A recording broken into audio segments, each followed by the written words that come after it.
Hey people, it's Niyas talking, and this is another Black Authors video. This is Wallace Terry, and this is taken from, I think, his website, which is probably run by his children or his estate.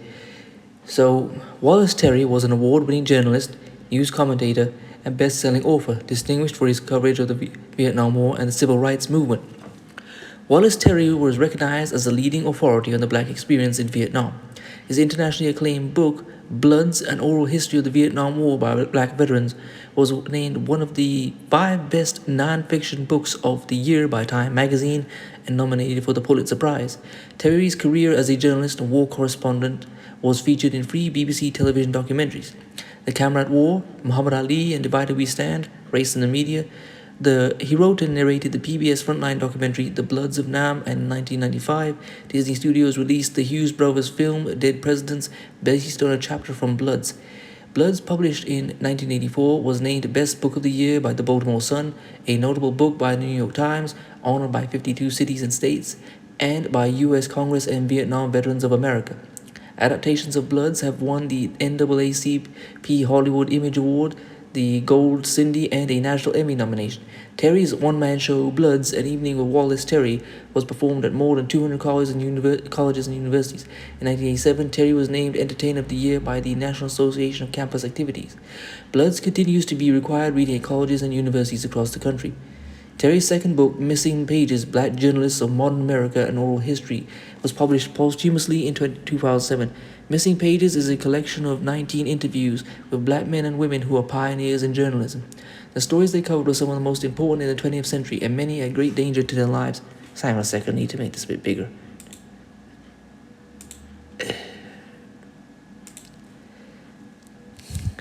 Great danger.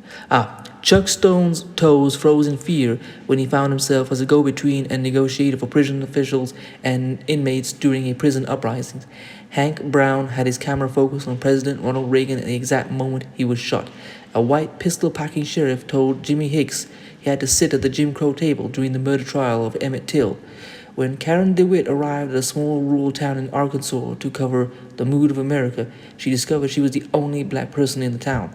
The Black Panthers wanted Earl Caldwell to let them steal his New York Times rental car.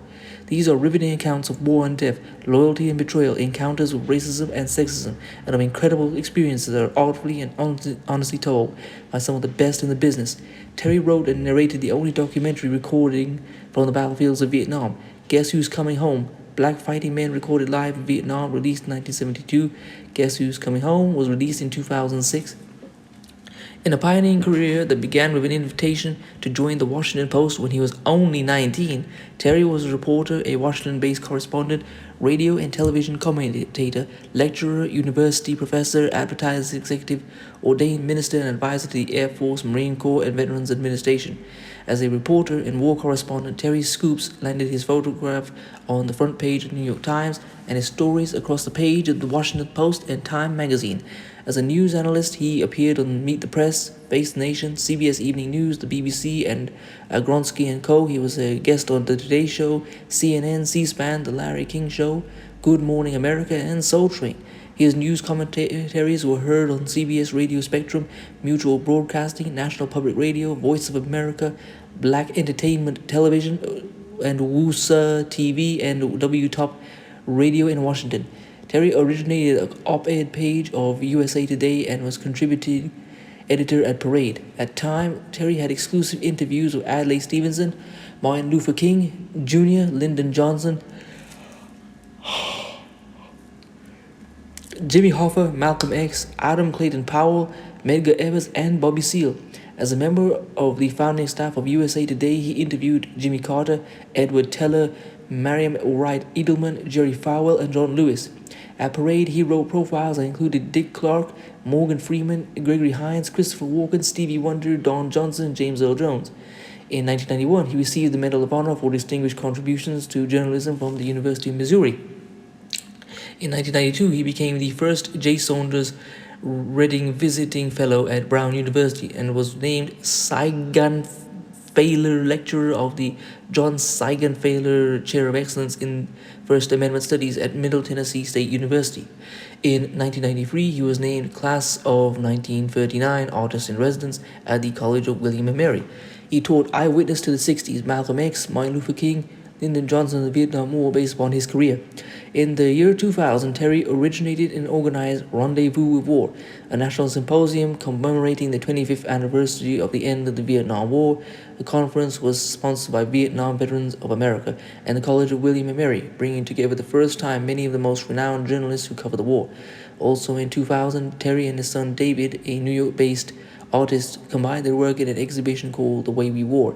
The exhibit featured Terry's combat photography in Vietnam with David's interpretation and sculpture. The show opened in Manhattan and received an admiring review in the New York Times.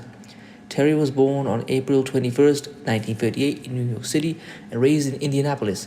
At Brown University, Terry became the first black editor-in-chief of an Ivy League newspaper.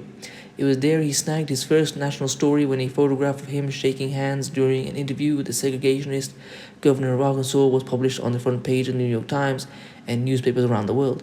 The photograph led to an offer to become a reporter for the Washington Post. Terry did graduate studies in theology at as a Rockefeller Fellow at the University of Chicago and in international relations as a Nieman Fellow at Harvard University. He was the Gannett Professor of Journalism at Howard University and a trustee of Brown, the College of William and Mary, and the Disciples Divinity House of the University of Chicago.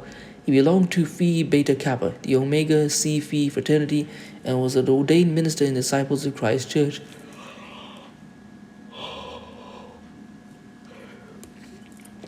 For 3 consecutive years, he was president of the Capitol Press Club from 1963 to 1965, and a past member of the National Press Club and the White House Correspondents Association. In his coverage of the civil rights movement for the Washington Post, Terry wrote the first newspaper series on the black Muslims, followed demonstrations in Danville, Jackson, Birmingham, and Selma, and reported the first story on the movement's turn towards black power nationalism. When Terry joined Time in 1963, he became the first black Washington correspondent for the mainstream media and the first black news magazine reporter. For a time, he covered urban upheavals in Harlem, where he was knocked out cold by a brick hurled from a rooftop, Watts, Detroit, and New York, as well as the 1964 presidential campaign, labor, housing, and the White House. In 1967, Terry left for Vietnam, where he became deputy bureau chief for Time in Saigon and the first full-time black war correspondent for the mainstream media. For 2 years, he covered the Tet Offensive, flew scores of combat missions with American and South Vietnamese pilots, and joined assault troops in the Ashore Valley and on Hamburger Hill. His fellow reporters cheered his daring rescue with a fellow correspondent, Zalin Grant, of the bodies of 4 reporters killed by the Viet Cong during the May 1968 offensive. Now, I'm not going to post that in the actual video, but I'm going to leave, obviously, this link so you can check out that image yourselves, because it does look, as what they say, iconic. In his speeches, Terry would recall a letter written to him from a Dutch reader of Bloods who had been captured by the Japanese in World War II.